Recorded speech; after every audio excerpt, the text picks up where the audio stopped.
Hey guys, Mike here. Just wanted to go over how to program a third key in the Ford F-150s, in my Raptor.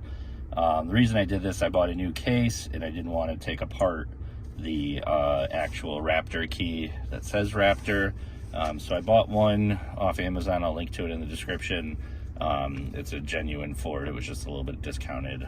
Comes with a blank key that you would have to get cut somewhere anyway. So, but in order to program a new one without going to the dealer, you have to have two admin keys in order to do this. So I'm going to turn my truck off, and we're going to follow the instructions I found on one of the forums, but I couldn't find any videos on this. So first thing you want to do is take and go in your cup holder here, and you're going to pull up your front cup holder, little rubber piece that's in here. If I can grab it.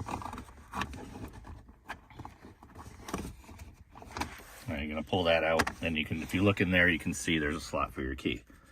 So what you want to do is, I'm going to open my door and close it so that everything kind of shuts off.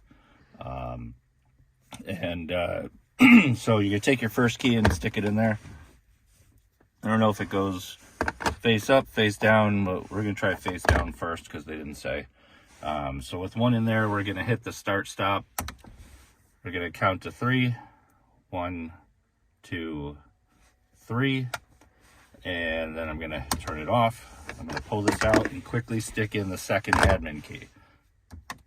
Start stop. 1, 2, 3. Start stop again. Quickly pull it out and stick in the new key. Start stop. 1, 2, 3. And now I don't know if you can hear it on the video, but the locks click twice. Click, click.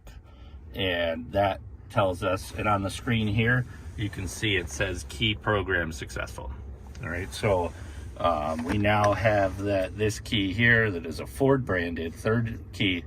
I can hit, let's try it. We'll shut the truck off. And we're going to open the door and close. All right, we're going to go ahead and lock works. Unlock works. Lock. And remote start all works. So this key has been programmed, is now fully functional. All I have to do is get this cut here. So, and if you look here, you can now see in your truck info that it has 3 admin keys in there. I don't know if I'll make a video putting the case on. There's already a good one from the company doing it. Maybe I will. Maybe I'll just do a little review on it. But thanks for watching. Hope this helps you guys.